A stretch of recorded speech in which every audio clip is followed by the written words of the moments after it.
음. Also da ti incos po de lea ane da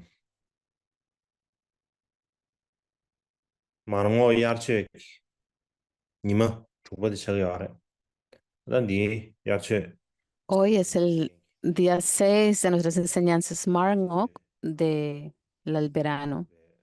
jamne kindu de zumba de zuma na Y batsoda. me gustaría Da di ofrecerles mis saludos zabni y chonga en de shwe particular a las personas mangi a cuyas enseñanzas se he enfocado, al Sangha, la Sangha de monásticos, ri kunda y todas las chimbo personas también que están escuchando samro a la través de Internet por todo el war mundo, como también a todas las da di personas de mi chimbo país, mai Tibet. Todos mis compatriotas, quiero darles mis saludos de cariñosos y amorosos. de le ang da hazang ajeta ni ma ni ji ren li ya de me na de ge chue gi ane sanga da je de zhup sen ne zhang de sanga da je kor ta de Hemos estado hablando en ane las últimas da de ge sesiones chue gi ne acerca de los puntos de sang ge ne filosofía ne en de we cuanto je al budismo temprano chen de relacionados de con el ane Vajrayana. Así que hoy, a partir de hoy, me gustaría hablar acerca del Buda y el Dharma, a partir del paranirvana del Buda. ¿Cómo se desarrolló? Me gustaría darles una introducción acerca de estos puntos.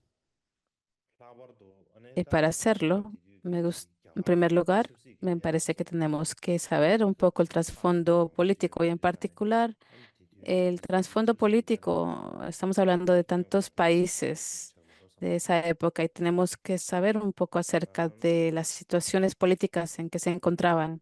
Es importante saberlo.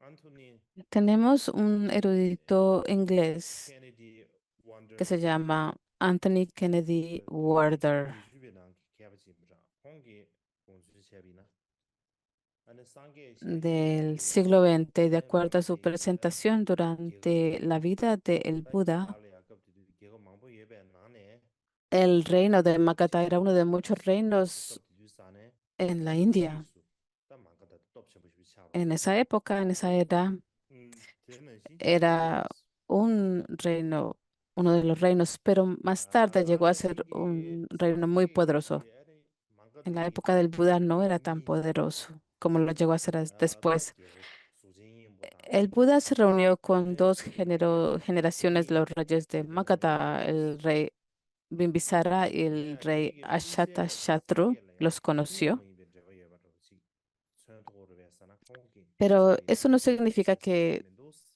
hubiera una Tare conexión Sana Su Duzo Tendu especial de Sane Ki acuerdo a Su este Chebe erudito y sus razones, porque en Yang aquella época Taru Ma Wana So Chi Le Ya Je Je Sha Ku Luxer Franzo Luxer Dus Yores Le Indu Sane ane Sangye Chibu los Yebe reyes Ro Chi tenían la tradición de reunirse con los defensores de diversas filosofías, así que no era una conexión probablemente exclusiva o especial con el Buda. Por ejemplo, al verlo, podemos ver los textos Jaines. Tenemos la religión Jaine en la India o en inglés Jain, que se traduce en tibetano como los Nicarantas, también se les llaman. Y en sus textos, pues esos textos contienen muchas historias relacionadas con los rey Bimbisara y el rey Shatru, que eran seguidores de la religión Jaine o Jain y eran gran eh, patrocinadores de ello. ¿Es de acuerdo por esto que este erudito inglés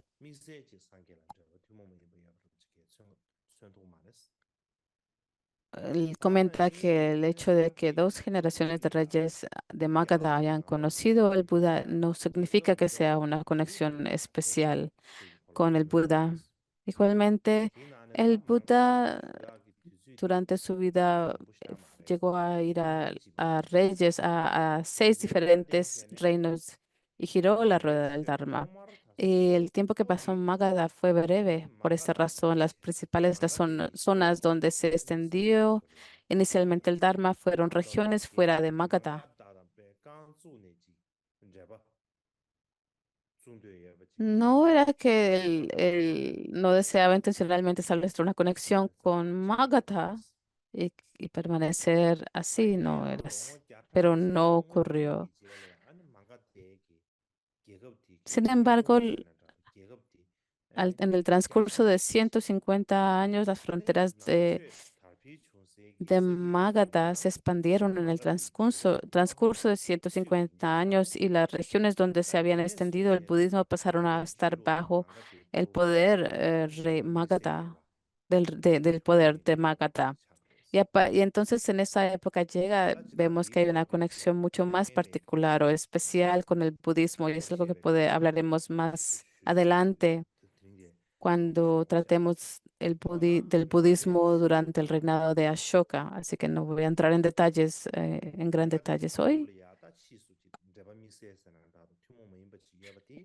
La conexión especial que vemos en Magadha, esa conexión especial y exclusiva con el budismo, Magadha tiene que ver con el cambio político que ocurre en Magadha. Al mismo tiempo que ocurren estos cambios en su situación política, también ocurren el cambio de una conexión particular entre la religión budista.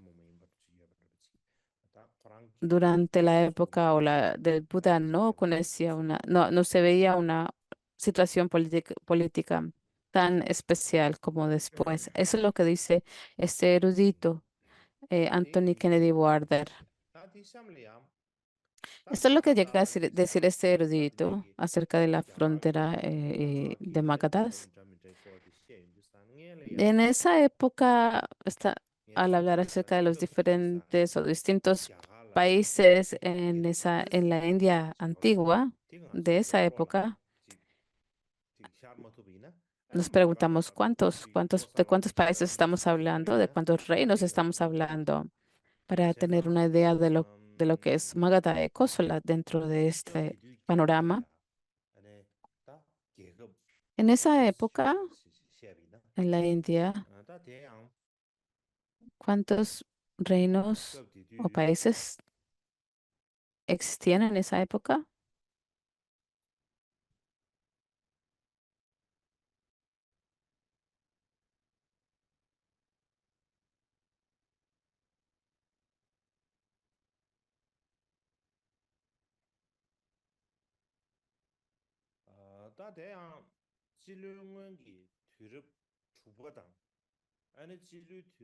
Entre los siglos 6 y 4 antes de la era común, aproximadamente dentro de esa época, se dice que hubo 16 grandes reinos en la India. Se les llamaron así los 16 grandes reinos en la India. Encontramos ese término o estas grandes regiones, lo encontramos en los textos tibetanos como indios, de los 16 chandapandas, que podemos decir los 16 países, los 16 grandes países. Entre ellos, ah, unos eran pues reinos bajo el comando de reyes, otros eran repúblicas donde las personas llegaban a determinar quiénes eran sus reyes. Dentro de este contexto, entonces, encontramos reinados y repúblicas. No tengo que explicar cada uno de estos, hablar de ellos, pero podemos ver que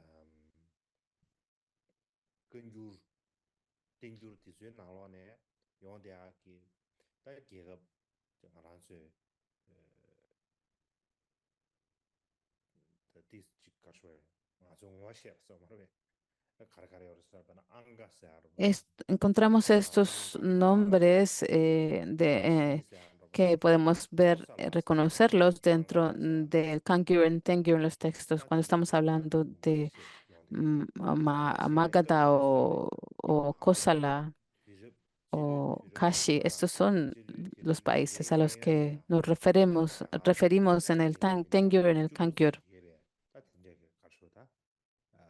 Entonces, lo que queda claro es que entre los siglos 6 y 4, antes de la era común, existían 16 grandes reinos en la India. Y entre estos 16, a los que estamos, en los que nos vamos a enfocar en particular, primero es en el del reino de Magadha.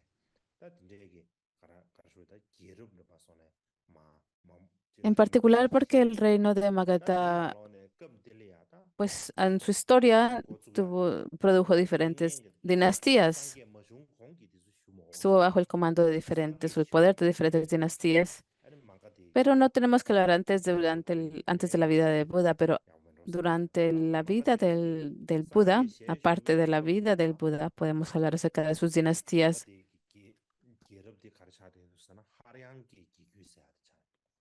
La dinastía era la dinastía Haryanka durante la vida del Buda en Magadha.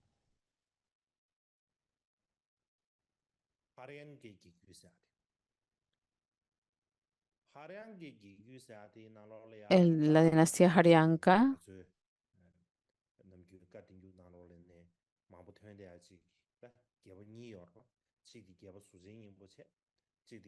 y hay dos reyes que podemos ver en los tratados, también en las palabras del Buda, en el Tengyur, en el Kangyur, o perdón, en el Kangyur y el Tengyur, es el Kimbimbisara y también Ajatashatru. Y Ajatashatru en particular tiene que ver con la última parte del Buda. Así porque él era el rey durante la última parte de la vida del Buda. Pero según las historias de Sri Lanka, el, el parinirvana del Buda se produjo en el octavo año del reinado de Ajatashatru. ¿Y cómo Ajatashatru accedió al poder? Pues lo hizo de una manera muy malvada. De hecho, mató a su padre Bimbisara y tomó el poder del reino. Y la forma en que llegó a tomar poder fue de una manera muy mala. Pero cuando fue un gobernante, fue de hecho un gobernante muy capaz y en particular tuvo la capacidad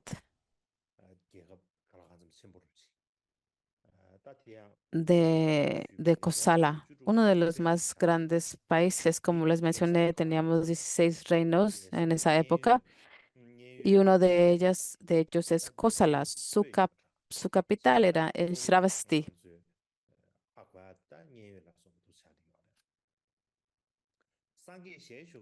De hecho, se trasladaron a la capital varias veces, pero durante esa época, en los tiempos del Buda, su rey era Prasenajit y lo encontramos dentro del canon budista, dentro del Kangyur y el Tengyur. Y hubo una guerra entre el rey Ajatashatru y Prasenajit.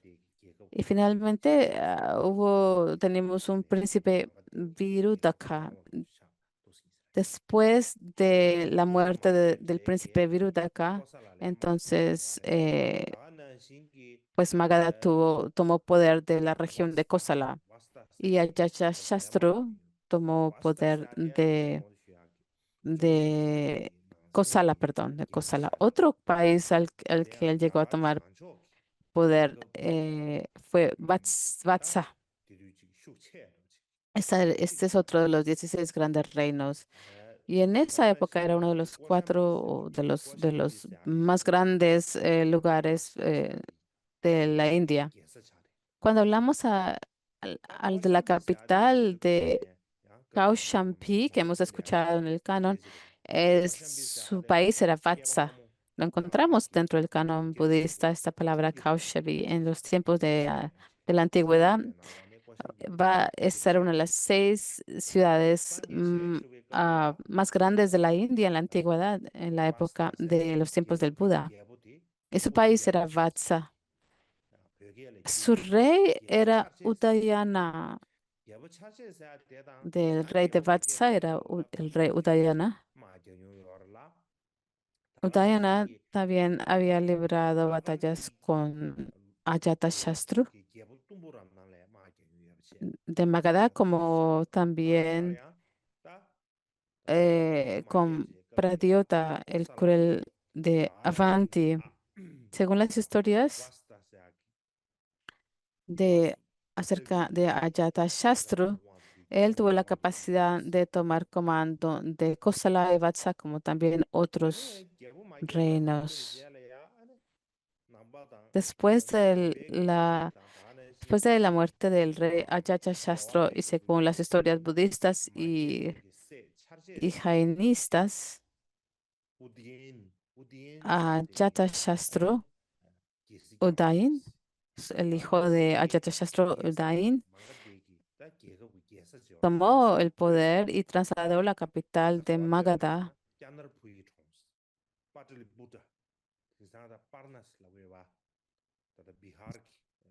Lo trasladó a Pataliputra, que hoy decimos Patna.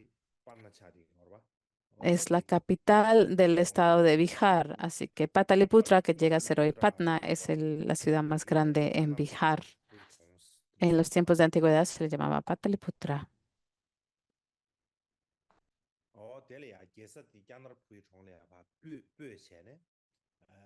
Y cuando llegó a trasladar la capital a Patna, y le Pataliputra en esa época, él llega pues a trasladarse él también allá y toma comando. Según las historias budistas, a él le sucedieron el rey Anuruddha y después el rey Munda y luego Nagadashaka y Darshaka y Nagadasaka. Así que vemos que hay diferentes reyes después de él. Bimbasara, Ajatasattu, Udayan, Anuruddha, Darshaka y Nagadasaka. El último es Nagadasaka de la dinastía.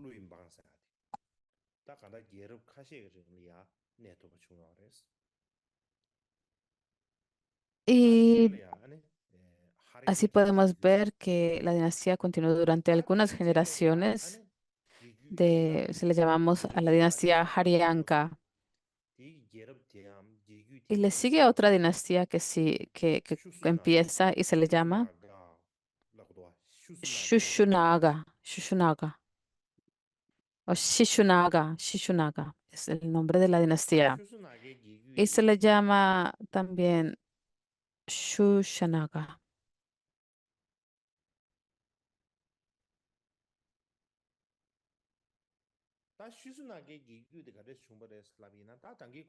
¿Cómo es que la dinastía de Shishunaga comienza? Es que durante la época sabemos que Nagatasaka llega a ser el último rey de la dinastía Naryanka.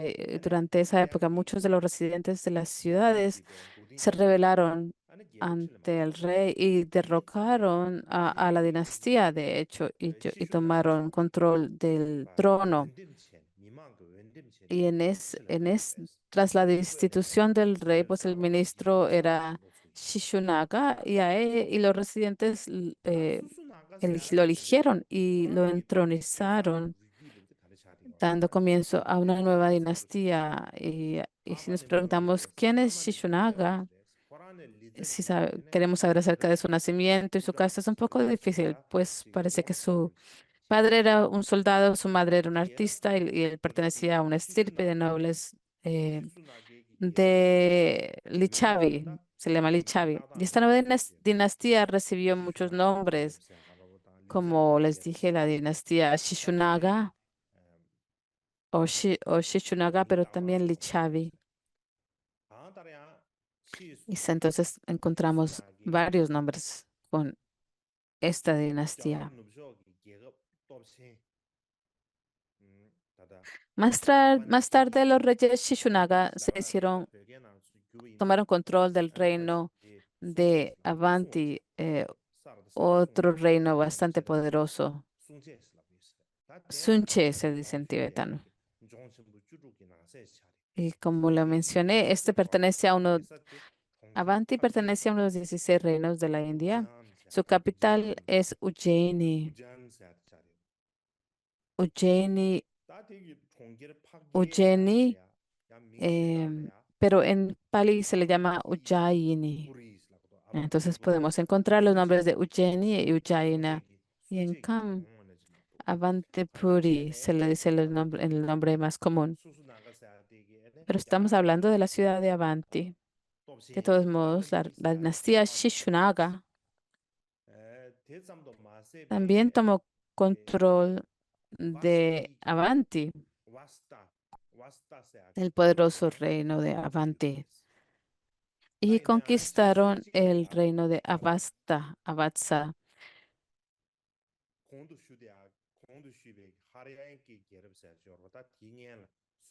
Otra explicación se dice que la dinastía Haryanka, estamos hablando antes de la dinastía Shishunaga, era la de Haryanka y que su último reino fue Nagadasaka.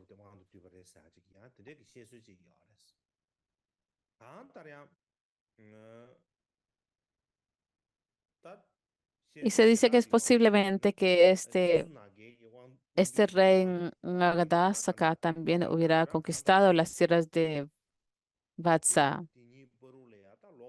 Creo que es Paurava.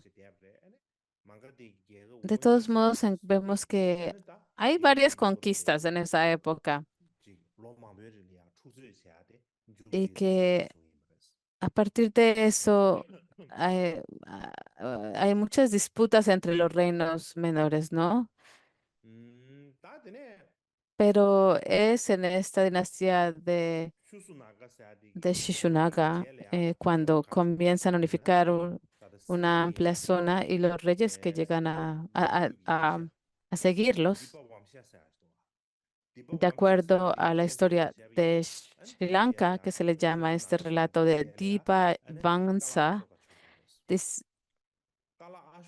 que dice que le siguió Shushanaga. El siguiente, su primer rey era Shishunaga y su segundo rey se llama Kala Shoka. También conocido como el Ashoka, el artístico. En la antigüedad se dice que bueno, hay un relato antiguo que se llama los Puranas y se dice que su nombre era Kakavarna. Así que encontramos diferentes nombres, pero es muy probable que sea la misma persona. Este nuevo rey del que hablamos, Ashoka el artístico o Kakavarna, de acuerdo a un texto antiguo. De todos modos, él llega a ser una persona muy importante en la historia del Buda porque es la época durante el segundo concilio budista que toma lugar en la ciudad de Vaishali. Algunos historiadores tibetanos o no tibetanos, algunos historiadores han confundido a este rey, Ashoka Kavarkana, con Ashoka, el rey Ashoka y que el rey Ashoka llegó a patrocinar el segundo concilio budista, pero hablaremos de esto en gran detalle cuando abordemos el tema del segundo concilio budista. De todos modos, durante Kalashoka tuvo otros 9 o 10 hijos y cada uno de ellos gobernaron simultáneamente, según la gran crónica de Ceilán. Así que Kalashoka tuvo 9 o 10 hijos que gobernaron simultáneamente.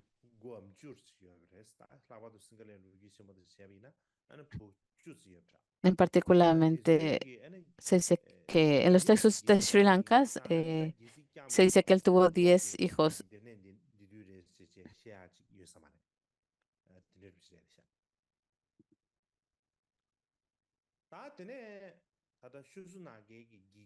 Es porque llegaron a gobernar de manera simultánea. Es difícil decir de qué épocas llegaron a estar ahí o no presentes, como reyes o reinas. También vemos que llega a surgir otra dinastía que se llama la dinastía Nanda. Entonces vemos al rey Harsha Charita,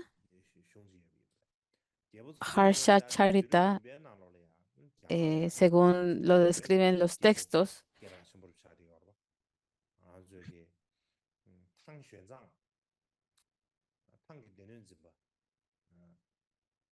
se conoce, es una persona muy conocida. Y en la época del traductor Shang Xuan, durante la dinastía Tang en China, pues el traductor chino Xuanzang llega a conocer a este rey Harsha y lo describe. Y, y la fuente de estos textos,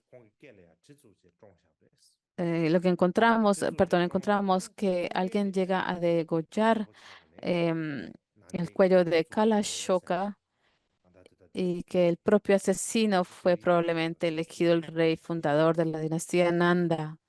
Así es como lo describe el texto Harsha Charita. Pero también hay otro texto que se llama Puranas del siglo IV. Los Puranas es un texto muy antiguo. Hay muchos Puranas históricos, pero uno que encontramos del siglo IV dice que el nombre del primer rey de la dinastía Nanda era Mahapatma Nanda. Así que es lo que encontramos en ese texto. De acuerdo a los textos de Ceilón, perdón, no estamos hablando de Sri Lanka, de acuerdo a esa línea de historia se dice que según que el Mahavamsa, según el texto Mahavamsa, se dieron 9 reyes en la dinastía Nanda.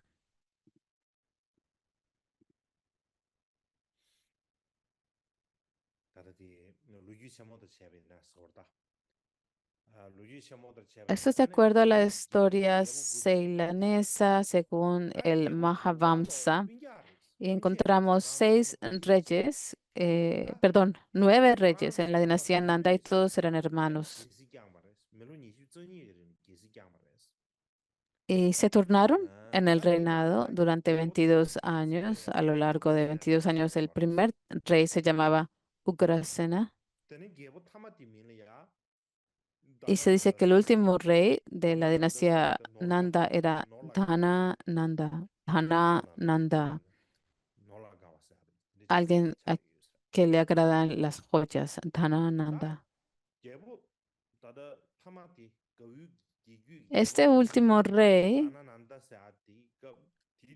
de la dinastía Nanda, Nanda, en la época de su reino es durante la época del gran rey Alejandro Magno. Durante la invasión de Alejandro Magno, cuando llegó a invadir a la India, en esa época el rey de Magadha era el rey Dhanananda. Esta es una de las explicaciones. Durante la dinastía Nanda era bastante militar y económicamente poderosa, pero la forma en que se gobernaban no era muy buena. Y por eso el pueblo no estaba muy contentos, no lo apreciaron mucho. Y por esta razón, más tarde, cuando el rey de la dinastía Maurya, Chandragupta, arrebató el poder de los Nanda, no le resultó tan difícil, de acuerdo a los historiadores, le resultó bastante fácil tomar poder o arrebatarle el poder a la dinastía Nanda. Esta es una introducción bastante introductoria acerca de las dinastías. Le sigue la dinastía Mauri o del pavo real.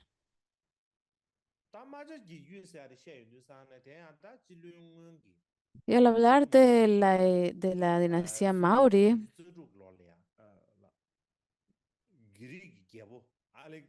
encontramos al rey griego Alejandro Magno, quien invade al noreste de la India, pero sus, sus tropas no llegan al centro de la India. Alejandro murió en el año 323 antes de la era común en Babilonia. Debido a su muerte, la invasión no llegó hasta la India central porque el rey murió, porque Alejandro Magno murió.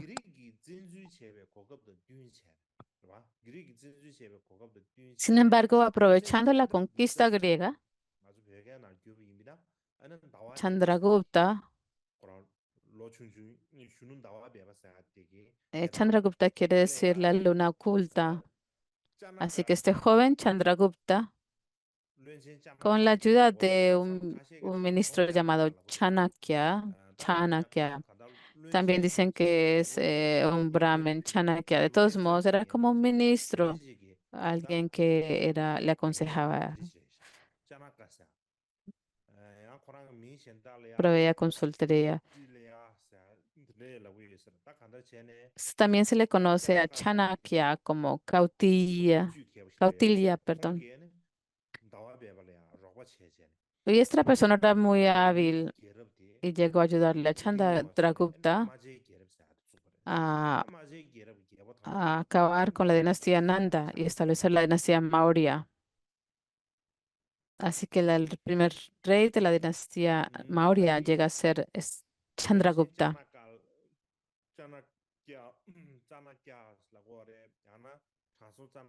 Este gran maestro, este gran ministro Chanakya, al quien también encontramos con el nombre de Rishi Chanakya. En tibetano lo encontramos como Tsanaka. Él escribió un texto muy conocido que se llama Shastra. Es probablemente el tratado sobre los objetivos y el tema principal es cómo cómo gobernar un reino. Es un tratado que tiene que ver con esto.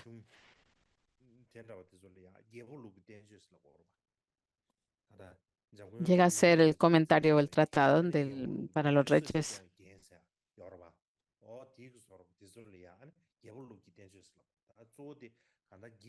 Y en tibetano se llama el texto traducido como como Mipham Rinpoche escribe uno parecido en tibetano. Así encontramos encontramos tanto el texto raíz como su comentario. Y el texto raíz se tradujo al tibetano y se encuentra en la sección eh, sobre los oficios en el Tengyur del canon tibetano. Muchos historiadores afirman que ambos son del mismo autor, pero hay otras personas que dicen que no fueron escritos por la primera persona. De todos modos, llega a ser un texto muy conocido. De todos modos, la persona que llega a darle consejos a Chandragupta es esta persona, Chanakya. Y comenzaron por el noroeste de la India y Chandragupta eliminó la influencia y tomó control de toda la India y estableció un poderoso imperio. Así que Chandragupta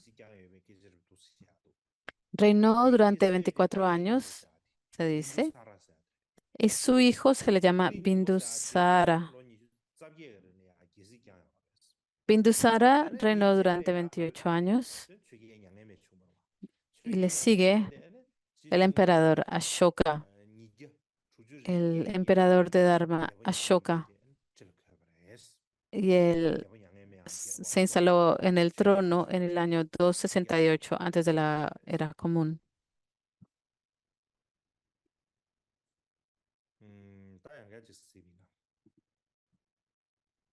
Si les muestro aquí de nuevo, aquí podemos ver la dinastía Maurya.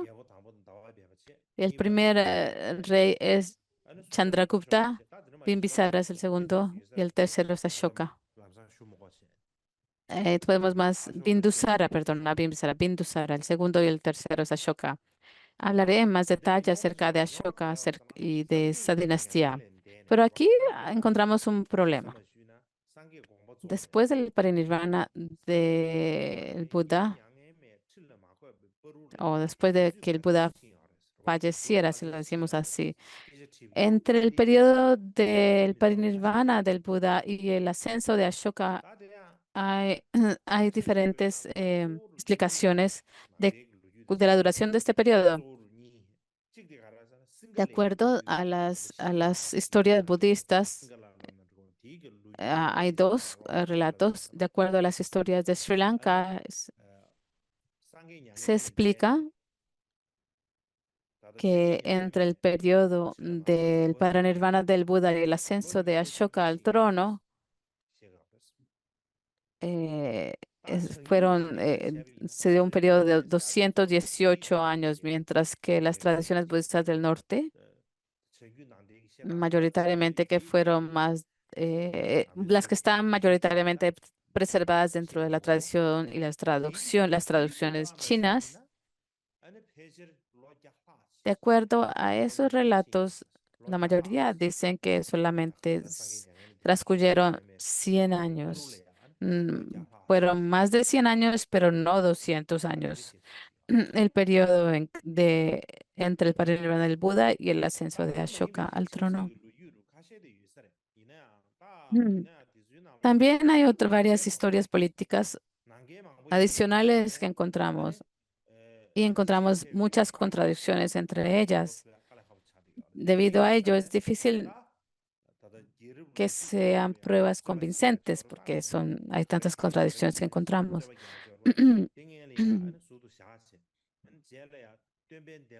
Por ejemplo, se disputa las fechas de las dinastías y de los reyes y todo esto. Pero hablaremos más, entraremos más en detalle cuando discutamos la fecha del parinirvana del Buda. Pero si utilizamos como base los documentos budistas de Sri Lanka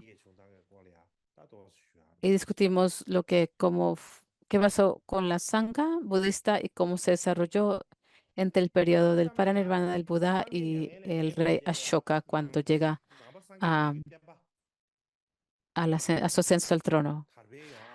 Así que después del parinirvana del Buda,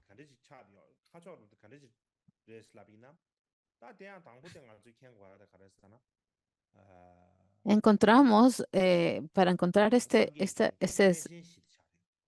progreso del budismo, tenemos que primero para entenderlo así, tenemos que tener una idea de los 4 lugares sagrados del Buda, ¿no? Entonces, al hablar de los 4 lugares sagrados o destinaciones sagradas, encontramos la de la Sangha del Buda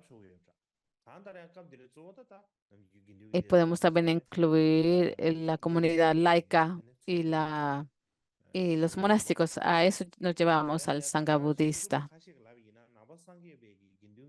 Algunos investigadores dicen que la Sangha budista, después del parinirvana del Buda, se difundió en la India central.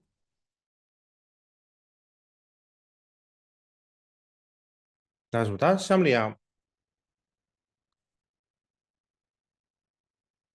상게 양엘레 데베제게 어느 난데 데베제선 나버 상게베 데바데 간저스 타베 총바레 되게 캡션 간저지가 토안에 어느 타베 총바레 시제 슈비나 Ahora me gustaría hablar acerca de esta progresión, este proceso en que se desarrolla el budismo después del parinirvana del Buda. Y lo primero que tenemos en cuenta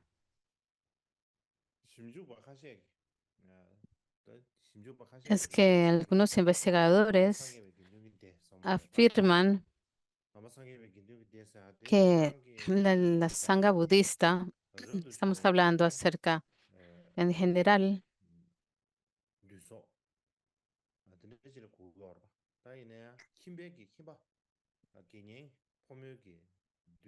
es la comunidad de los monásticos,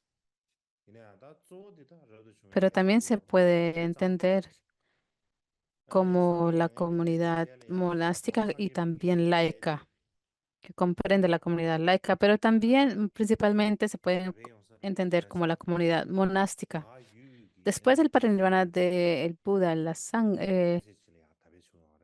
el Dharma se empezó a difundir en las regiones de India Central. No se había difundido en gran parte en otras regiones. Eso lo dicen los eruditos, así lo afirman.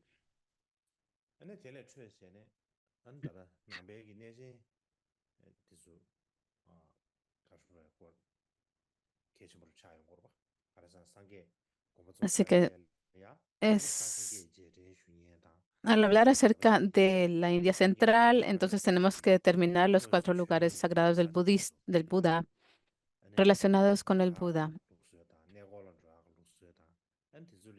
porque tras el parinirvana del Buda, entonces sus seguidores querían visitar estos lugares sagrados para celebrar y recordar al Buda en estos lugares donde él había estado. Hablamos acerca de los ocho lugares sagrados, como también los cuatro lugares sagrados. Tenemos diferentes listas, pero en general podemos conseguir los cuatro lugares sagrados los más importantes entre todas las listas.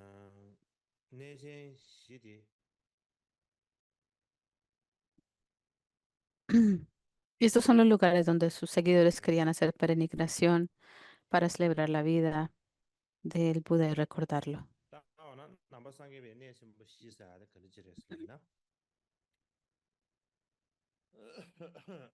¿Y cuáles son estos cuatro lugares sagrados del budismo?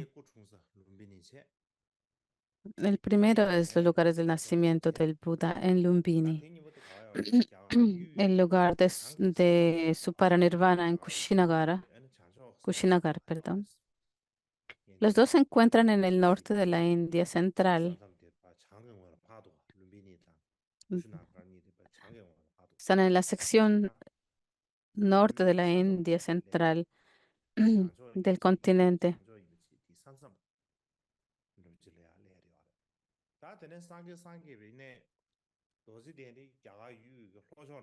Y también, mientras que el lugar de su iluminación llega a ser en la parte sur de la India central. Y este lugar, donde él llegó a girar por primera vez la rueda del Dharma, se encuentra en la parte occidental de India central. A eso le llamamos los cuatro lugares sagrados budistas.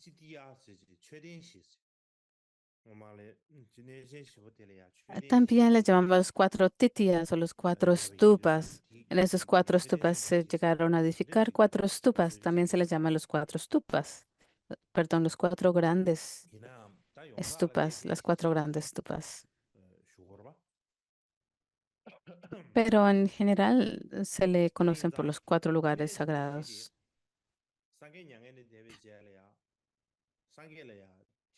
Y estos cuatro lugares sagrados tras el parinirvana del Buda se convirtieron en lugares de peregrinación para los budistas. Esta tradición se empezó a desarrollar y difundir de manera gradual. Por esta razón, el lugar donde se encuentran estos cuatro lugares sagrados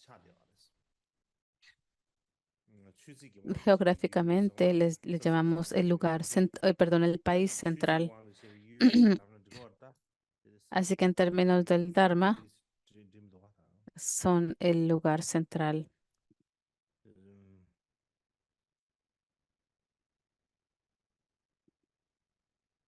El país central.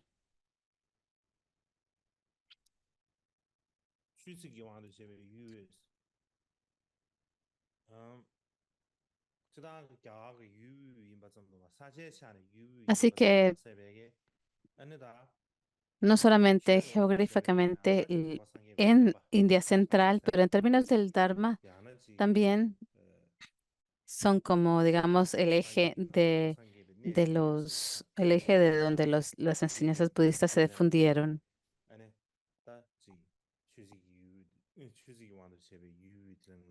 Por eso se les llama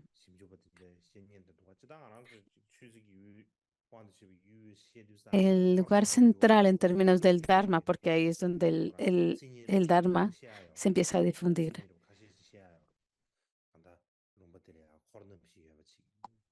El significado de lo que a lo que le llamamos la tierra central tiene que tener los cuatro ramas de la comunidad, o sea, los monásticos y los laicos. Y estas son los lugares sagrados, son los lugares sagrados de peregrinación para los seguidores budistas.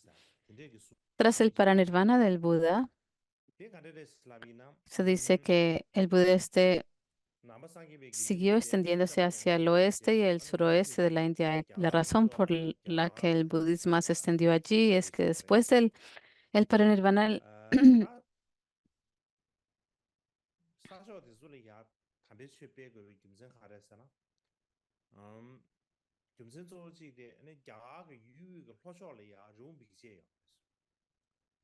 se dice que al sur del centro de la India tenemos la cordillera Vindhya.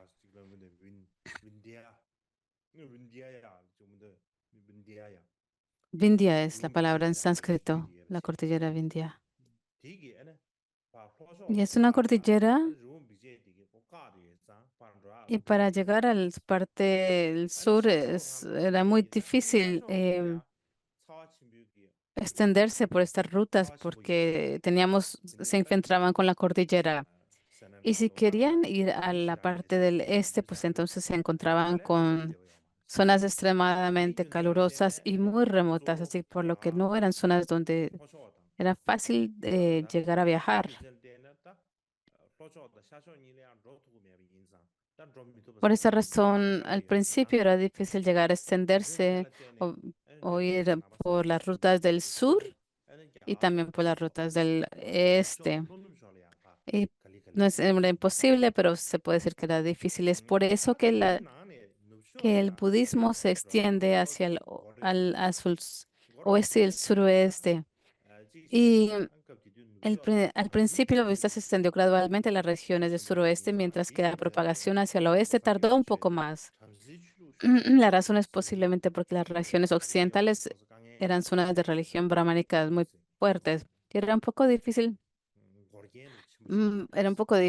de propagar el budismo en lugares donde las religiones brahmánicas eran tan enraizadas. Esa es una explicación que se da,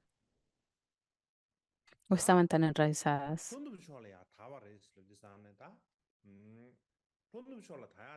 Y si decimos si se difundió hacia el suroeste,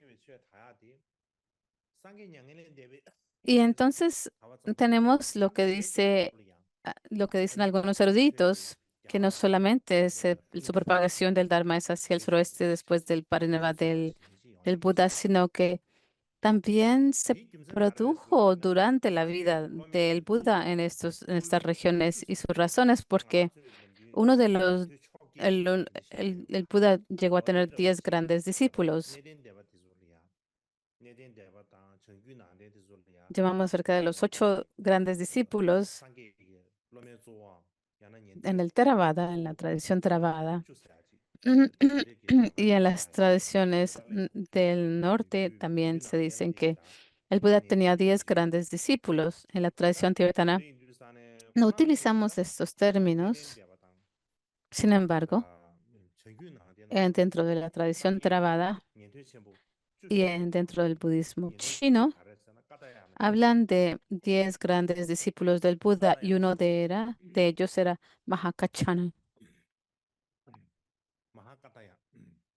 Mahakataya, Mahakatayana. Mahakatayana. En sánscrito es Mahakatayana. Él nació en el reino de Avanti. Mencioné el reino de Avanti como uno de los 16 grandes países, ¿verdad? Como lo mencioné anteriormente, su capital era la ciudad de Ujjaini.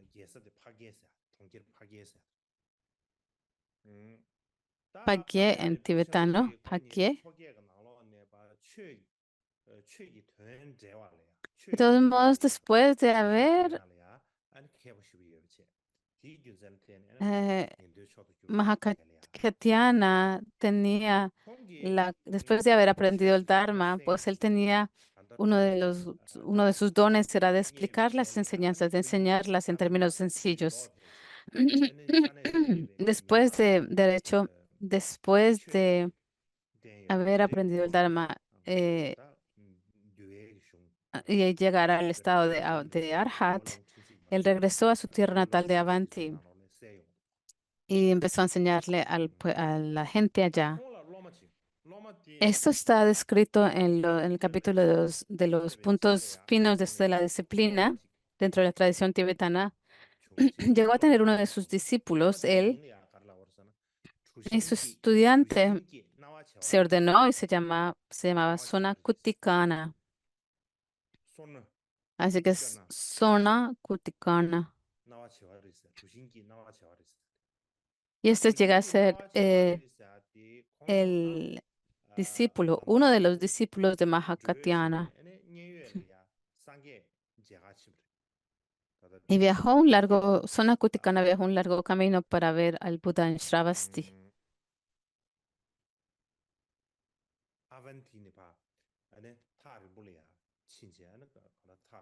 Trabajó desde Avanti por un largo tiempo. Era una gran distancia, muy lejos entre ese lugar y Shravasti. Así que su abad Mahakatyana, sabiendo que viajaba para ver al Buda, le pidió a Sonakutikana que hiciera a Buda, que hiciera a Buda 5 preguntas sobre el Vinaya. Y mandó ese mensaje con 5 preguntas.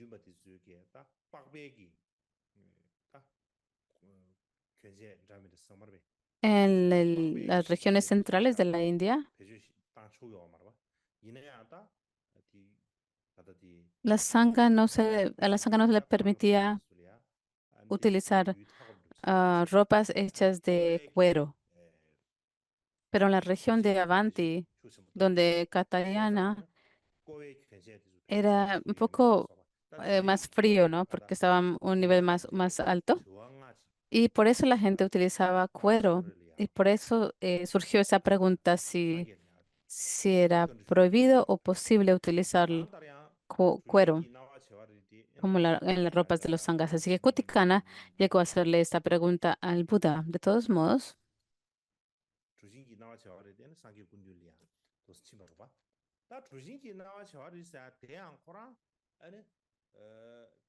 Sanakutana vio al Buda y él mismo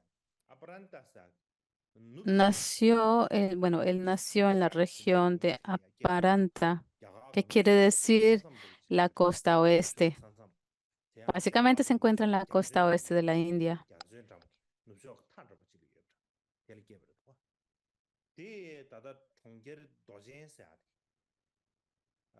La costa oeste de la India o la región o la frontera oeste de la India. Incluso más al oeste de Avanti, eh, del lugar donde Katyana había nacido, aún más lejos de su capital, que es Ujjaini.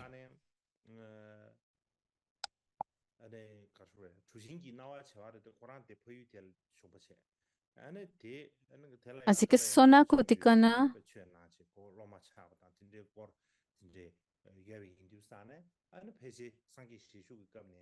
ane kya ge ta nupsho pabar de nugi ta sunje le ya ane tambe che kyabe chungye ba de Hay relatos que el Dharma se extendió hasta la costa oeste de la India durante la vida del Buda, de acuerdo a estos relatos de Sunakutikana. 주진기 나와 제와리 디 까다야네 부침비고 로마라에서 아디 네데데베 제수시테 아 Y 빈규르기 lo 디도 encontramos en la tradición 꽌기시야 Theravada, 까다야네 디 donde 빈롬바이디 sabemos que Sunakutikana es el principal discípulo de 다기사 Katyayana, y el capítulo 닌텐신디 sobre el cuero 유엔사라야 dentro de la 아니 traducción tibetana 주진기 también 나와 dice que 제와리세 es el 아디 discípulo de 까다야네 Katyayana. 부침비 로마 모임바 Sin embargo, 빈규르기 en el 딘사야 Vinaya Mahasángika dice que 강부세 Sunakutiyana no fue el 푸나 discípulo de 푸나사 상게 Katayana, 딘사 sino de 게셰셰 Purna, 딘사디 Purna, 부침바 perdón, Purna 소토레스 o Purna. 아 강부세 Purna o Purna 디제기 fue un 강부요기 discípulo 도사 가레스 también muy importante del 강부요 Buda y 도사디 nació en la 로마 도스 región en 수바라카스야게 la ciudad de 디가 Suparaka. 통계텔이야 고충 수바라카스야텔이야 아니 야 민신달라 También se le llama con el nombre de Sopara o 바라카스 디구유브라 대야 Sopara, 아니 주게가 통계레 Suparaka o 수바게가 Sopara. 통계레 야 대야 아니 야수엔 잡리에 보지 딘디지기 딱 한다 Esta 야로 era una 수바게야 ciudad portuaria de la 디디시 costa occidental de la India, cerca del 디기 상가텔이야 océano. 아니 사자디니 고래 개번양에메 도르지 녀브레스 아대왕도 제비나 Y también se encontró cerca de ella un pilar 뭄바이네 또 Ashoka, 강을 침비나 아니 상자텔이야 레그레스 un poquito al 라자베 norte 강보디 de Mumbai. 라자 강보디 라자베 고마토베 제레야 양결 포율이야 주로 Así que 베체네 Purna, después de 쉐쉐 alcanzar 로마토베 el estado de 슈유베 Arhat, regresó a su tierra natal y enseñó el 에르베기나 Dharma 아니 베지리 y llegó 상게 a 제슈 겁니다 convertir a muchos 베지리 estudiantes de 강조 acuerdo a 베지리 ciertas historias. Esto 대야 probablemente demuestra que 강보레스 el budismo se había extendido a la costa 네덴데베 occidental 그 셰슈에도 durante la vida 셰슈리 del Buda 로마토베 incluso. 셰슈 나지 제비나 아니 까다야네 부쳔보티 봐 까다야네 부쳔보티 Así que si lo tomamos desde la tradición tibetana y Savastravada, la tradición Savastravada, de acuerdo a estos dos discípulos, ellos llevaron el Dharma al occidente. Katayana llegó a difundir el Dharma en la India, y también su otro discípulo, Purna, llegó a difundirlo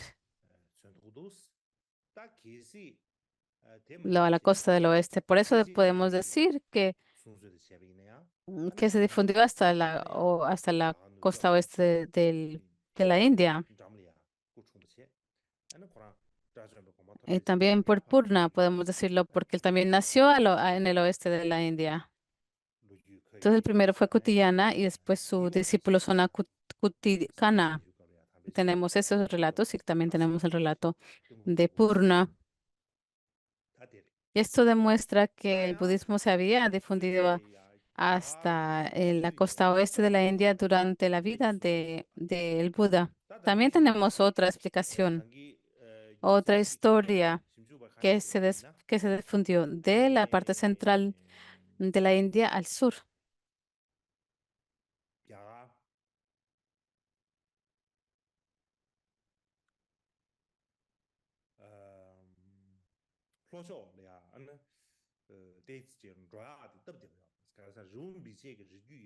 No era tan fácil trasladarse al sur porque teníamos las cordilleras de India.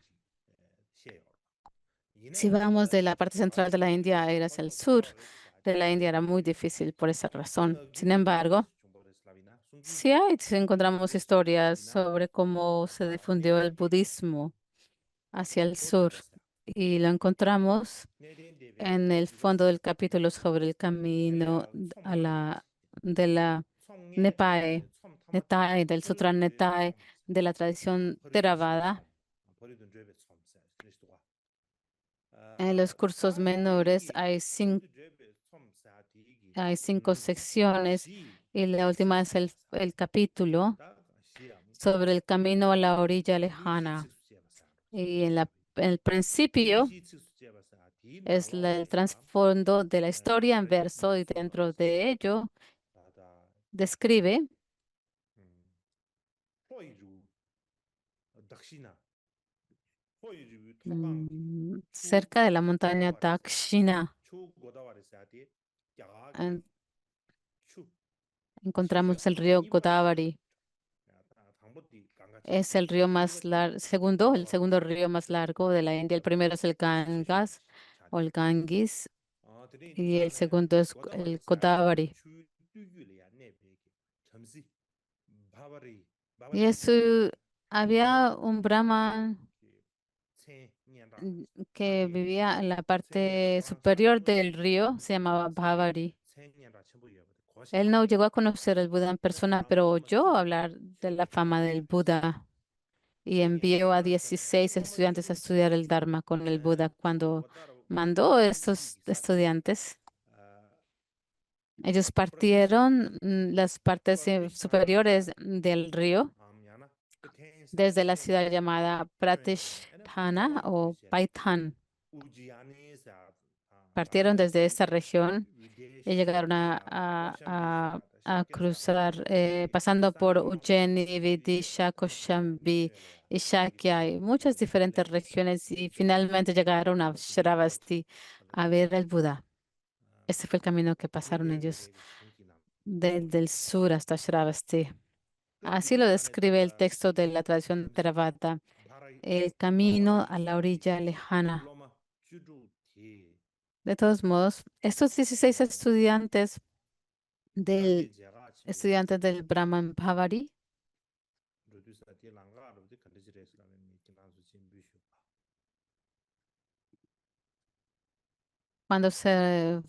cuando fueron a ver al Buda, les quiero mostrar un mapa del camino que tomaron desde el sur hasta la India central para ir a finalmente llegar a ver al Buda en Shravasti. 예. 딱 고소 Wow. 깔에 쉬우잡제 Ellos de verdad se les hizo muy difícil llegar hasta allá. Al último podemos ver 추 Mumbai. 고다와리 초르게 되바 따데리 뒤규리 차데 Este 파티샤나 사데 esto encontramos que empieza desde el río Goravadi. Goravadi, podemos ver la ciudad de Prachistana y tuvieron que de verdad trasladarse en final por todos estos lugares hasta finalmente llegar a, a Kolkata, Calcuta, llegaron a Calcuta también. Y como que le dieron la vuelta, digamos. No fue un viaje directo, sino que tuvieron que darle la vuelta. Se pueden ver desde la parte del sur hasta la parte central. Era muy difícil llegar a hacer este viaje. De todos modos,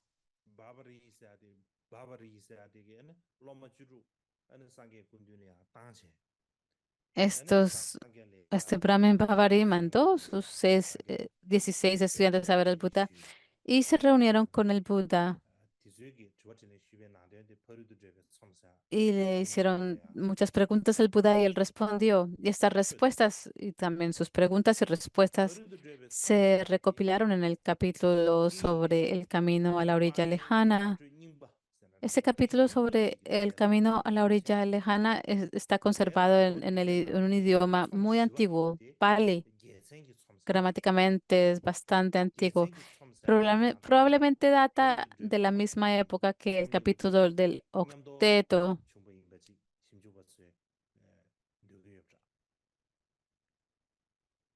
Muchos eruditos dicen que estos dos textos, el capítulo sobre el camino a la orilla lejana y el capítulo del octeto, ocurren en la misma época probablemente. Y se les consideran digamos, uno de los más antiguos, textos más antiguos dentro de los cuatro, las obras más antiguas dentro de los cuatro agamas.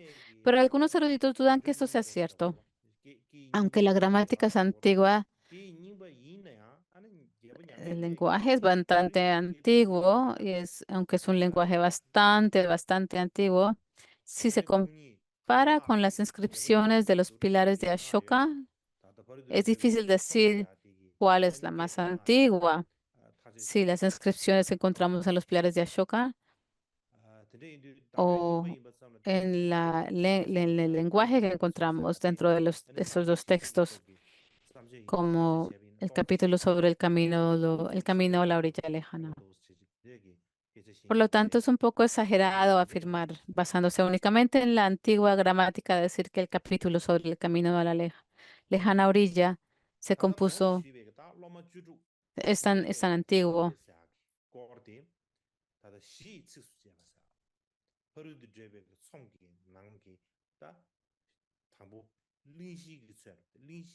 Esto, entonces vemos esto, es el trasfondo del camino a la lejana orilla. El capítulo sobre el camino a la lejana orilla contiene un trasfondo y el trasfondo sobre este viaje de los 16 discípulos y parece que se compuso después de la introducción, se escribió después de la parte principal del texto. Por esta razón, los versos introductorios que describen las circunstancias de los 16 estudiantes que viajaron a Shravasti no contienen suficiente prueba que pueda decidir que el Buda, el budismo se había propagado del centro de la India al sur durante la vida del Buda. No, así lo afirman muchos eruditos. No se puede determinar de forma concluyente que esto sí es cierto.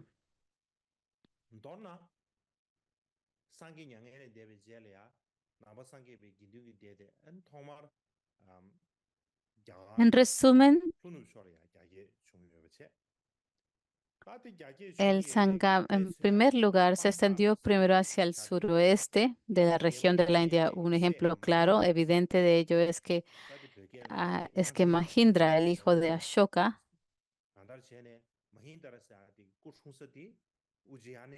donde nace, cuál es su lugar de nacimiento, es Ujjaini, el mismo lugar que Mahakatyayana. Así que ambos provienen del mismo lugar. Y Mahindra llevó a Sri Lanka el Dharma, y el Dharma que él pudo trasladar a Sri Lanka está en Pali, en el lenguaje Pali. Hoy los eruditos, los estudiosos, cuando llegan a comparar las inscripciones de Ashoka, de los pilares de Ashoka, y lo ven y también lo comparan con el lenguaje Pali,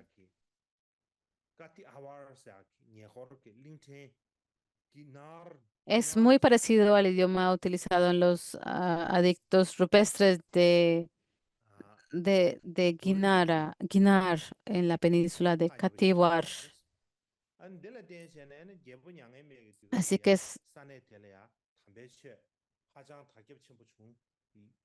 Así que basándonos en esto podemos saber que durante la época del emperador Ashoka el Dharma se había extendido ampliamente por allí. Esa es esta presentación.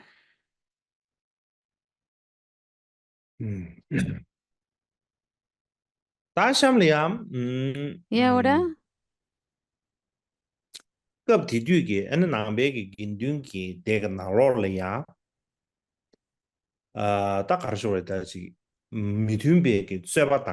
a ver cómo me gustaría decir lo siguiente.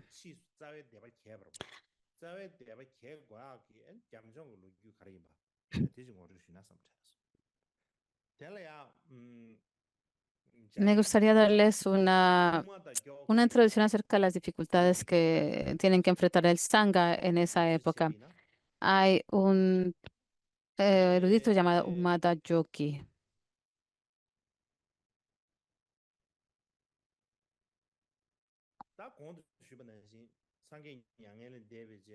de como lo estaba explicando, mm, dentro de los 100 o 200 años que siguieron el panorama del Buda se produjeron cambios en el entorno político indio y en las dinastías, como ya he descrito. Entonces estamos hablando acerca de las posibles dificultades del Sangha durante este periodo y las disputas y el trasfondo histórico de la división en las escuelas. Y está la evolución de las dinastías Shishonanga y después la dinastía Maori que le sigue. Hay muchas dinastías que hemos visto. Y finalmente llegamos a la época de Ashoka. Antes de eso, pues, transcurren muchas generaciones. Y en este lapso que ocurren tantos cambios,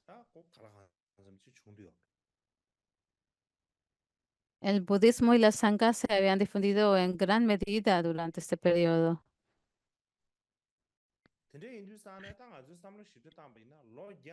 Y al pensarlo, si lo pensamos bien, 100 o 200 años es bastante tiempo, en realidad es un tiempo bastante largo y muchos cambios pueden ocurrir en ese lapso de tiempo. Por ejemplo, si miramos a los siglos XVIII o XIX, puede parecernos que fue hace mucho tiempo que mucho tiempo ha transcurrido entre esos dos siglos. Así que la verdad, de 100 o 200 años es bastante.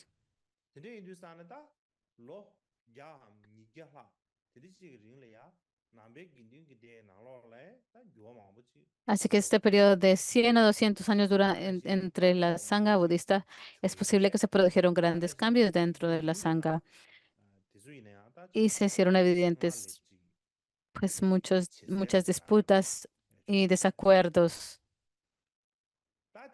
Es probablemente que también había muchos más desacuerdos que antes.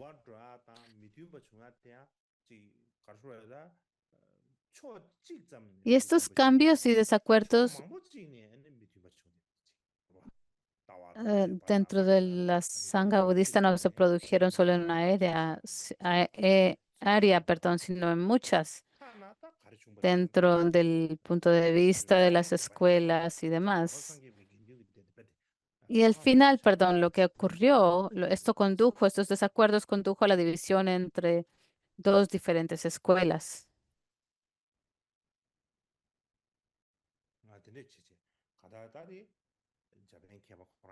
De todos modos, eso es lo que un Marayoki, este erudito Marayoki dice. A continuación, me gustaría hablar acerca del, del periodo que nos lleva al segundo concilio, de la situación y los desacuerdos digamos, en el seno de la Sangha budista durante el periodo previo al segundo concilio y la división inicial en diferentes escuelas.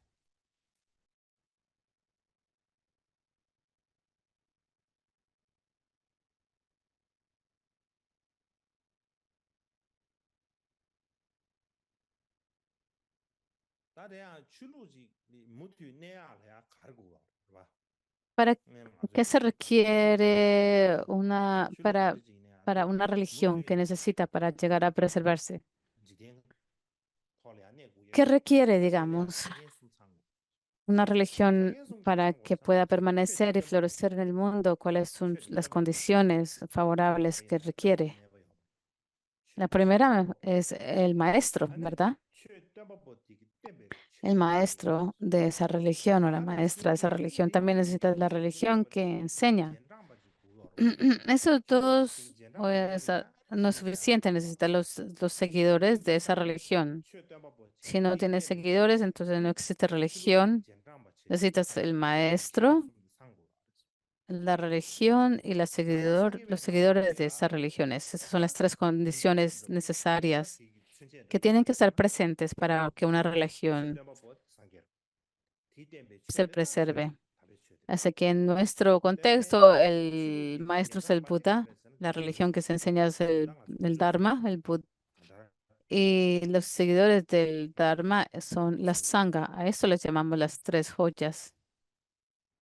자와 아마르부터 꾸졌습니다.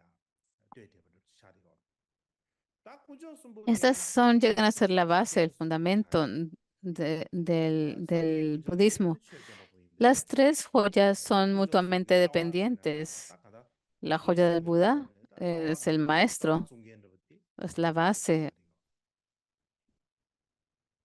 다 de 취사를 las 배워 tres 있잖아 joyas. 다 조디 La base de las 지겐 tres joyas 폐배 es el 규율 Buda. 폐배 지당은 지겐 폐하다 O 민족은 la raíz de las 지당은 tres joyas del 지겐 Buda. 폐하기 다 투기 Y el 시작하다 carácter y 다는 신기 y- 녀럽 세나다도 y 투무메인비다 la sabiduría del Buda, 디조 담바스 su 담배 취업이 된지 prajna 조도 되려 사게 좀 이제 그런 거 투기 시작하다 particular. 다는 Este es 녀럽 digamos que es 디저 담지 캠비 el, 나 그것도 el, ob- el objeto principal de las enseñanzas del budismo. 안다 가리네미네 다때 담배 취업이 된지 조도 디차리라스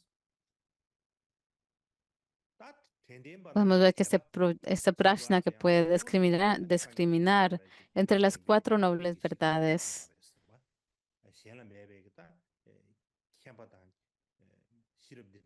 que enseña. Y entonces sus enseñanzas, su dharma que llega a enseñar, principalmente demuestran el carácter o las cualidades que el Buda contiene que no están presentes en otros. Y es por esto que la Sangha pueden llegar a tener un objeto y un significado, porque si no hay un Buda, si no hay una esencia principal de las enseñanzas, entonces no hay un punto una razón de tener una Sangha, ya que el Buda, gracias a su sabiduría,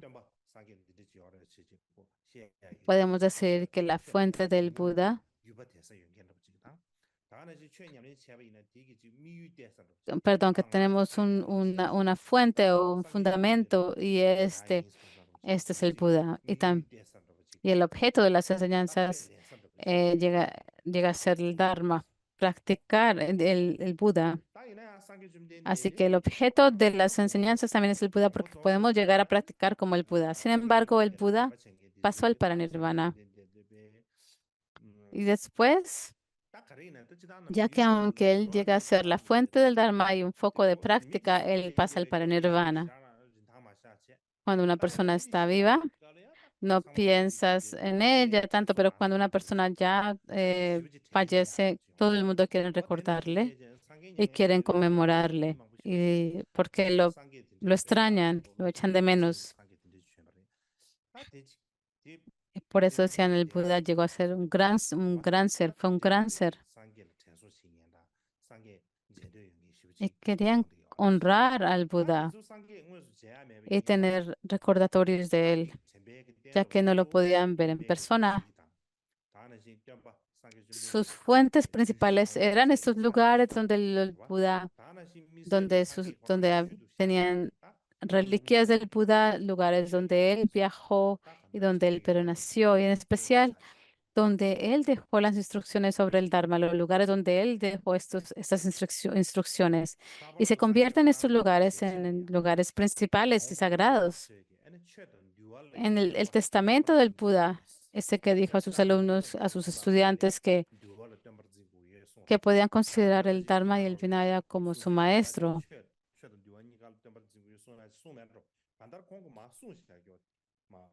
Parece que hay hay dos relatos, uno en el que dice que el Vinaya es tu maestro o que el Dharma y el Vinaya es como tu maestro. En sí, las enseñanzas se consideran como enseñanzas. Después del parinirvana del Buda, el foco principal a recordar es el Dharma.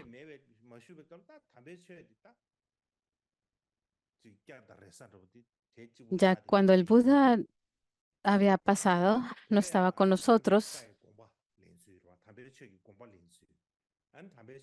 el lugar donde llegamos a depositar nuestras esperanzas llega a ser en el Dharma. ¿Y cómo practicar el Dharma? ¿Y qué debemos de hacer para practicar el Dharma? Esto llegó a ser la pregunta más importante. llegó a ser, digamos que, la problemática más importante.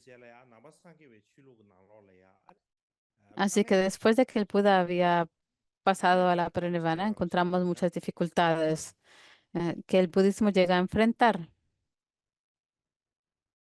incluidas, podemos enumerar.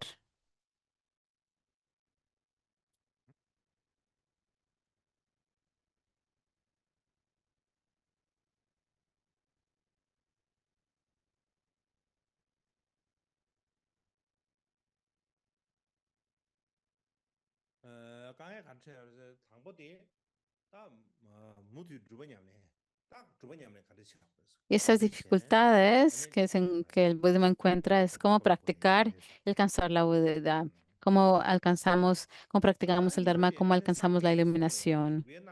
Y la segunda es, dentro de las enseñanzas del Buda hay algunas lagunas de en presentación filosofía que son incompletas. Eso es lo que los académicos llegan a decirlo, a su explicación. Básicamente, durante la vida del Buda hizo hincapié en la práctica y podemos decir que no tomó tanto interés en la filosofía o no enfatizó la filosofía tanto.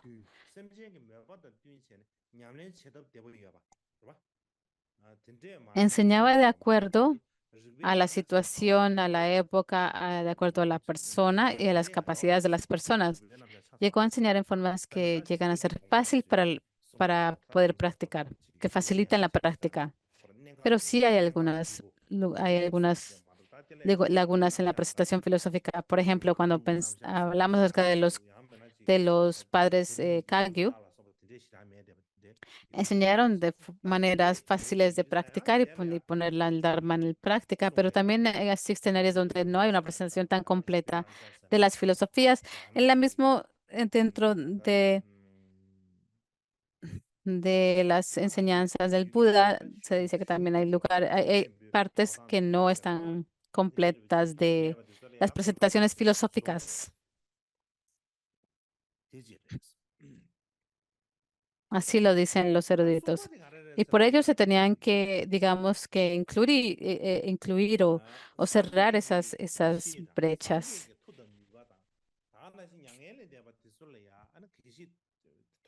Si tenemos preguntas sobre la sabiduría del Buda o el poder del nirvana, si alguien tenía alguna pregunta o duda acerca de ello, ¿cómo podemos responderle? ¿Cómo podemos hablar acerca de la sabiduría del Buda? ¿La sabiduría del Buda desapareció o no? ¿El poder del Buda es limitado o no? ¿Cómo le podemos responder a una persona que haga estas preguntas? Si hay desacuerdos o críticas de personas no budistas o desacuerdos internos, ¿cómo podemos resolverlos? ¿Cómo podemos responder a estas preguntas? Así que hay muchas áreas y muchas problemáticas que el budismo llegó a enfrentar. Son situaciones, digamos, aunque no fueran problemas, podemos decir que son situaciones a las que se tienen que dar atención. De todos modos, después del parinirvana, tras el parinirvana del Buda, sus seguidores extrañaban mucho, mucho, mucho al Buda y tenían este gran deseo de ver al Buda, pero no podían verlo en sí, realmente no podían verlo. Su fe y su interés en el Buda y en las enseñanzas incrementaron, crecieron aún más. Así que podemos ver que aquí la debilidad es la sangha budista. En el pasado estaba el maestro supremo, digamos, o el líder supremo. Y no era tan difícil porque él estaba ahí, pero una vez cuando el Buda ya no estaba presente,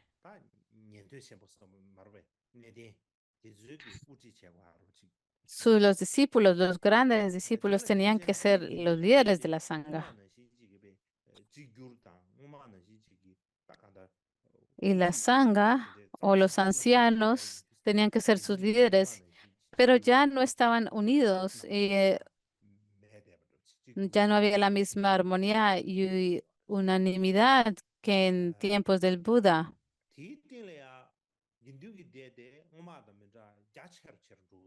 Esto se perdió. Además, la sangha se estaba extendiendo geográficamente, por lo que había se estaba difundiendo en diferentes regiones y estaba, pues, digamos, diseminada en diferentes regiones separadas. En particular, en esa época, la comunicación y mandar mensajes no era nada, no era algo fácil, no era un trabajo fácil. Igualmente, diferentes regiones tenían diferentes costumbres y tradiciones de cada zona. Por eso, la comunidad de la sangha budista tuvieron que desarrollar ciertas actitudes, aún incluso en los atuendos monásticos que se ponían. Y también llegaron a desarrollar diferentes interpretaciones de la intención de las enseñanzas del Buda. Así que sus puntos de vista eran diferentes, sus actitudes diferentes, sus atuendos eran diferentes, sus sentimientos, su forma de sentir era un poco diferente debido a las diferentes regiones. Entonces esto ya pues fue un problema de acuerdo si se pueden estar de acuerdo con sus diferentes expresiones y puntos de vista. Por eso, naturalmente, se produjo un movimiento de división en las diferentes escuelas las comunidades a medida que el budismo se extendía y no había alternativa de cambiarlo, de que fuera otra cosa.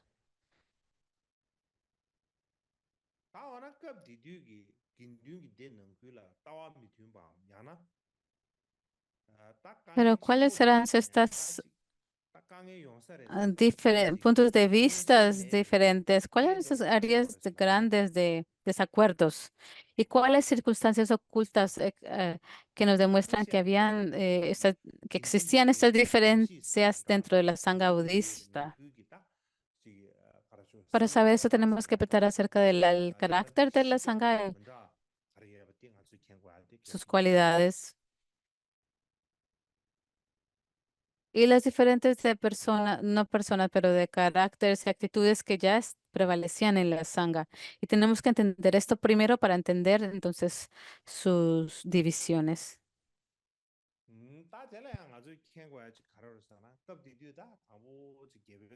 Algo que tenemos que entender es que durante el primer concilio, a la conclusión del primer concilio,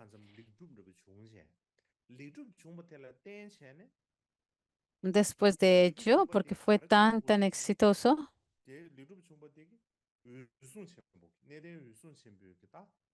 lo que podemos demostrar es que el anciano Mahakashapa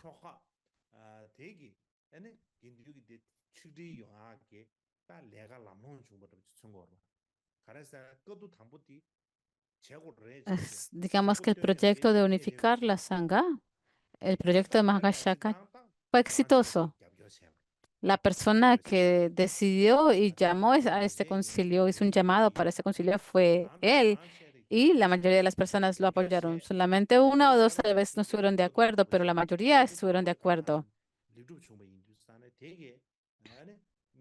Y por ello, por este apoyo, entonces el primer concilio tuvo lugar y fue exitoso. Y podemos decir que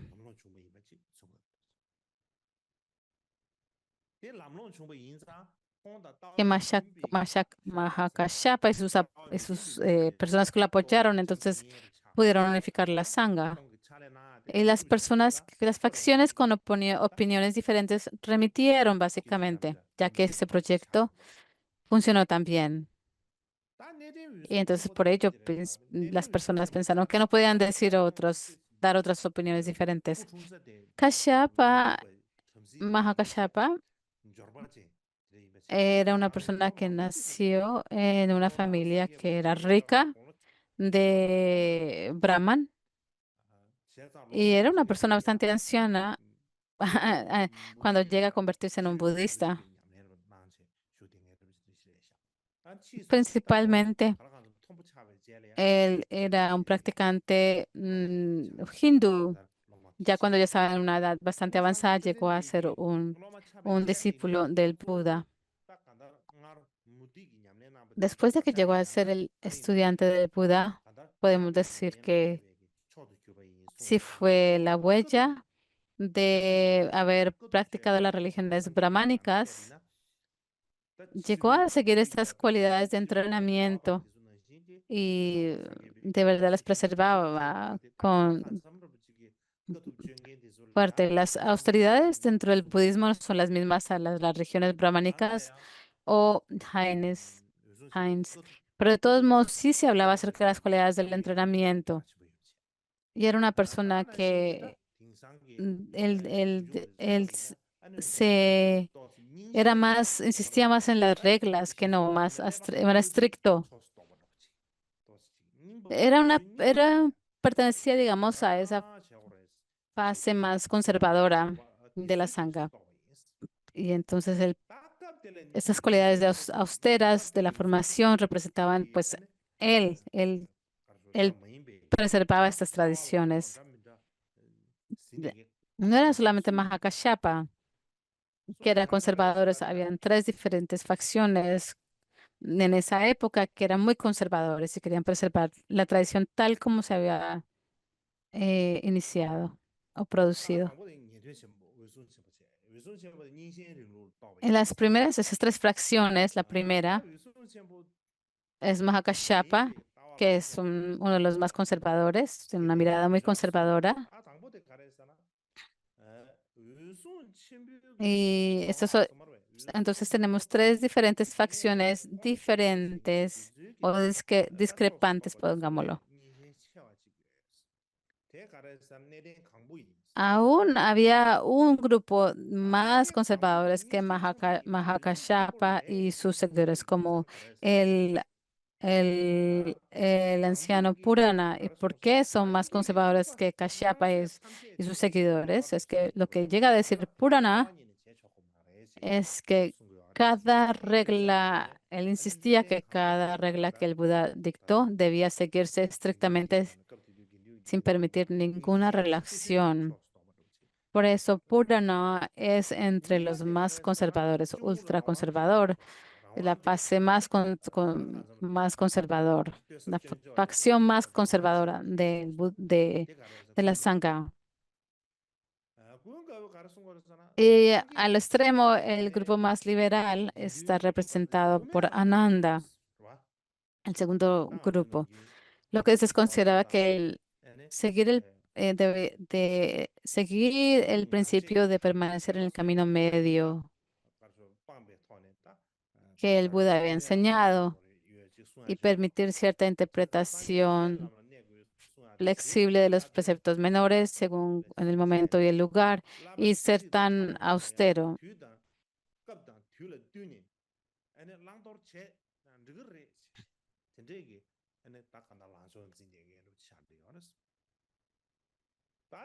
O tam- Ese es el segundo grupo. El tercer grupo llega a ser, incluye a personas como Vashpaha y eran personas, él es uno de los estudiantes principales, originales del Buda. Y él es aún más liberal que la facción de Ananda. Él es el grupo de los cinco, bueno. Era aún más liberal que Ananda y podrían considerarse precursores de la escuela, como decía Mahasángika, quien ellos decían, puedes hacer lo que quieras, básicamente. Así que Vashpaha es uno de los fundadores de la escuela Mahasángika. Tenían un punto de vista más liberal. ¿Y por qué tenemos que decirlo? Es que más tarde, al hablar acerca de las facciones y cómo llegan a producirse en las diferentes escuelas, y por qué se dieron estas divisiones, es que tras el paranirvana del Buda, llegaron a desarrollarse en diferentes interpretaciones dentro de la sangha budista. se dieron diferentes interpretaciones. Teníamos tres diferentes facciones, Mahashakapa. Si incluyes este ultra, entonces son cuatro. Estas facciones en realidad estaban tratando de hacer lo mejor para poder seguir las intenciones del Buda y la disciplina Vinaya. Nadie de ellos dijeron que estaban en contra de las instrucciones del Buda o de la disciplina Vinaya, sino que tenían diferentes puntos de vista de acuerdo a sus puntos de vista como sus métodos. Pero todos eran igual en seguir las enseñanzas del Buda y la disciplina Vinaya. Nunca dijeron que se debería de abandonar. Entre estos dos, hay dos que se les consideran conservadores, perdón, y dos que se le consideran liberales. Entre estos dos conjuntos, los dos primeros se convirtieron en la facción del anciano Purana y de Kashyapa, la segunda.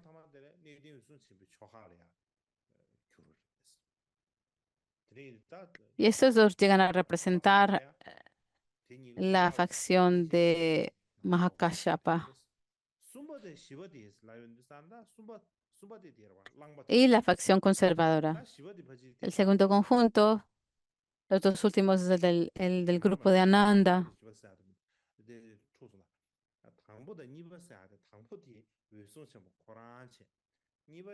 Mahakashyapa, el anciano Purana, como lo dije, ellos dos representan la facción conservadora. El tercero es la facción de Ananda y la facción de Vaspa. Estos son el segundo conjunto el conjunto, o sea, la facción liberada. Perdón, liberal.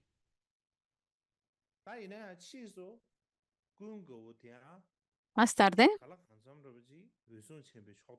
la facción de Ananda empezó gradualmente a apoyar a Mahakashyapa. Y hablaré de ello más tarde. Entonces encontramos diferentes situaciones que ocurren dentro del Vinaya. Como dije, el Buda abogó por seguir el camino del medio o de la vía media. No podemos estar muy al extremo de una, del derecho o de la izquierda.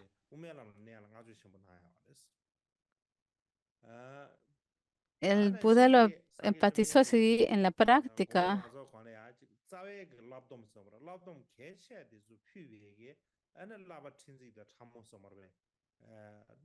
Igualmente, aparte de los preceptos fundamentales, se permitía que los preceptos menores, los,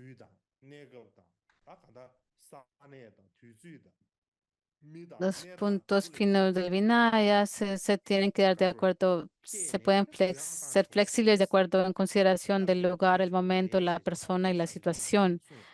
Y se podían flexibilizar de acuerdo a estos, al lugar, el momento, la persona y la situación. Sí dijo ello, pero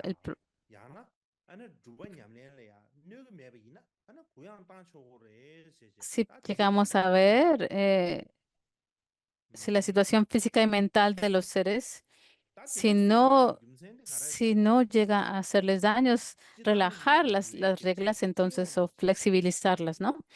Entonces, es posible hacerlo para poder preservar la estabilidad de del Vinaya en su totalidad. Para ello se pueden relajar las reglas. Entonces, de acuerdo a las disciplinas menores, los preceptos menores relacionados con los medios de vida cotidianos podían practicar o relajarse hábilmente. Por ello, cuando el Buda estaba a punto de pasar al nirvana, al paranirvana, le dijo específicamente a Ananda, en el Buddha Matrika Sutra lo encontramos. Perdón, en el Vinaya Matrika Sutra lo encontramos esta cita. Después de mi nirvana,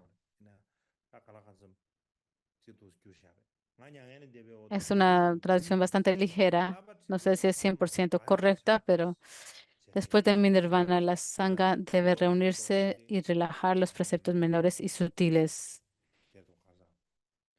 Esto es lo que dice el Vinaya Matrika Sutra, que es una escritura theravādica. Sin embargo, el Buda lo consideró, de todos modos, el Buda lo consideró importante. Después de mi nirvana, o sea, después de fallecer, la sangha debe reunirse en un lugar y relajar los preceptos menores y sutiles, dijo el Buda.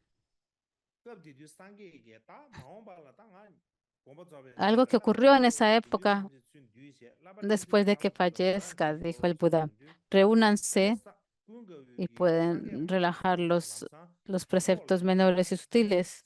Deben de relajarlos. Cuando el Buda dijo esto,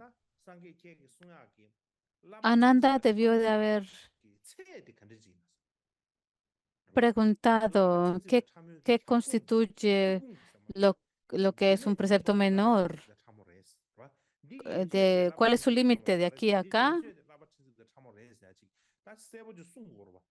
y más allá de esto no es más allá o más abajo de acá. Esto es, Ananda tenía que preguntarle claramente de qué se trataba, cuál era el límite de estos preceptos menores y porque él no le preguntó de haberle había preguntado. Mahakashyapa llegó a criticar a Ananda por ello, porque no le hizo esa pregunta al Buda. Y esta fue la pregunta, esta fue una de las críticas que Ananda le dijo, que no le hiciste esa pregunta al Buda cuando tuviste la oportunidad. ¿Cómo le pudiste preguntar cuál es el marco en que están los preceptos menores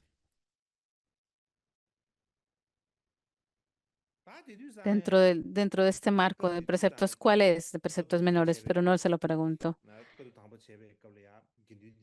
De todos modos, durante el primer concilio,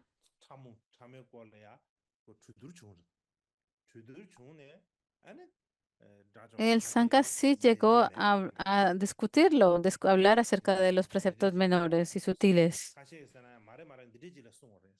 Y algunos dijeron así se entienden y otros no.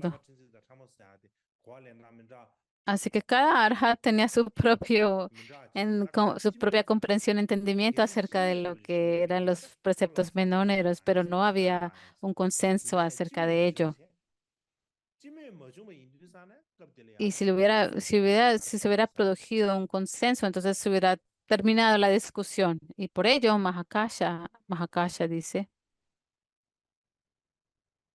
Mahakashyapa.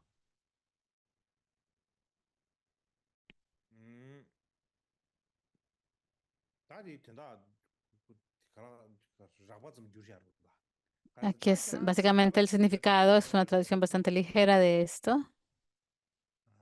No han estado de acuerdo no estás de acuerdo, no concuerdan con los preceptos menores y sutiles. Si estamos de acuerdo lo que son, podemos decidir, ya que no tenemos dicho acuerdo, no deberíamos de relajarnos. Y una de las razones hay dos razones del por qué no debemos de relajarnos. Si los relajamos, los preceptos menores y sutiles, si los abandonamos, lo que los no budistas van a decir, oh, míranlos a ellos. El Buda fallece inmediatamente, abandonan o se les olvidan los preceptos menores y sutiles.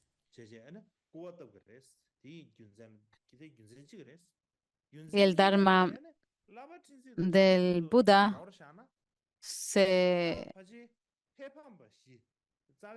es como el Dharma se desaparecerá inmediatamente como cuando una leña está ardiendo. Y si abandonamos los preceptos menores y sutiles, solo estaríamos abandonando todo lo demás. Porque en esa época, cuando se discutió, se hablaba de las cuatro caídas, que los cuatro caídas, todos estuvieron de acuerdo que esos no eran los preceptos menores, sino de hecho preceptos raíces. Por ejemplo, el alcohol, la toma del alcohol. No, nadie dijo que eran preceptos menores, pero los otros 13 probablemente y demás eran menores, preceptos menores. Básicamente, al mirar esto, esencialmente estamos hablando de cuatro caídas raíces. Y si solamente mantenemos las cuatro raíces, las cuatro preceptos raíces, ¿cómo los podemos llamarnos practicantes espirituales? Por eso no podemos abandonar los preceptos menores y sutiles. Tenemos que seguir practicándolos. Eso es lo que Mahakashapa decidió. El punto principal al que voy es que la disciplina del Vinaya, para que no se volviera, no se relajara tanto, si se relaja, si se relaja en estos preceptos entonces menores, que no sé, los que no estuvieron de acuerdo, entonces llegan a relajarse mucho. Y para evitar las críticas de los no budistas que puedan decir que los discípulos del Buda se están relajando mucho.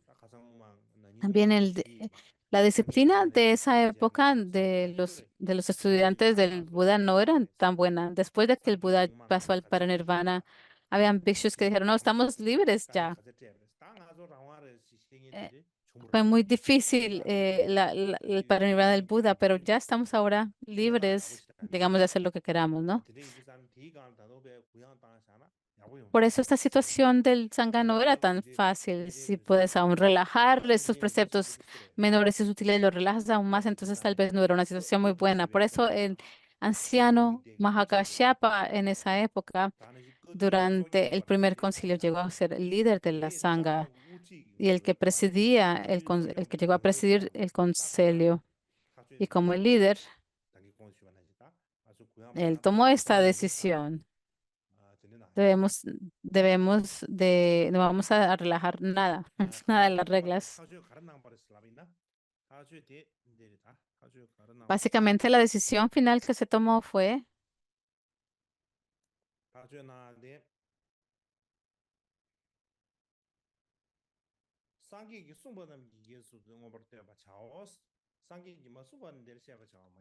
debemos de seguir lo que enseñó el Buda y celebrarlo. Lo que el Buda no dijo, no corresponde explicarlo aquí. Entonces lo que él diga decir es que si el Buda llegó a hacer una regla, la van a seguir. Pero si no hizo una regla, no vamos a hacer una regla para ello. Esto fue.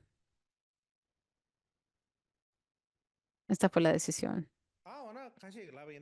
Practicar las reglas que el Buda hizo y no hacer reglas que el Buda no hizo. Como dice Mahaka,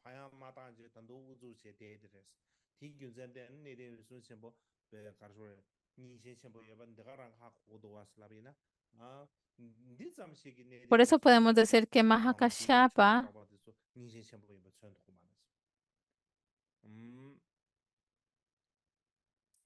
no quiere decir que la facción de Mahakashapa era la más conservadora, simplemente que él dijo no hagamos reglas que el Buda no hizo y debemos seguir las reglas que el Buda hizo. Eh, Desde un punto de vista, son conservadores, sí.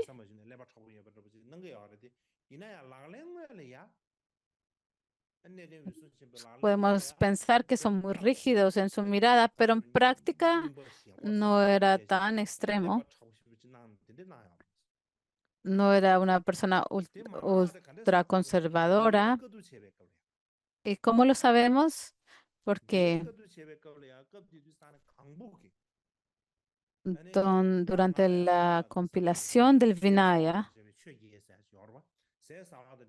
el Buda habló acerca de 8 puntos relativos a la alimentación.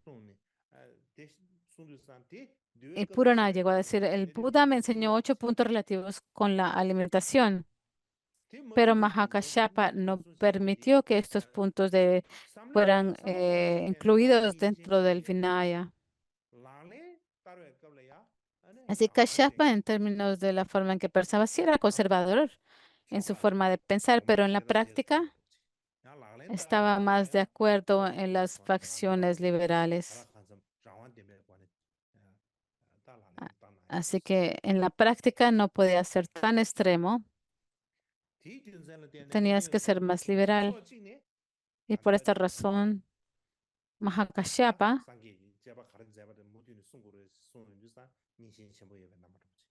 tenemos que seguir las reglas que el Buda realizó. Sí, es muy conservador, pero era más liberal desde el punto de vista de la práctica, con la intención de unificar y la sangha y de mantenerla en armonía. Pero la forma en que Mahakashyapa llegó a liderar esto no quiere decir que las disputas sobre el Vinaya dentro de la Sangha volvieran a hacerse evidentes en el cambio de los tiempos. O sea que no, no era algo que no hubiera llegará a ocurrir más tarde estas disputas.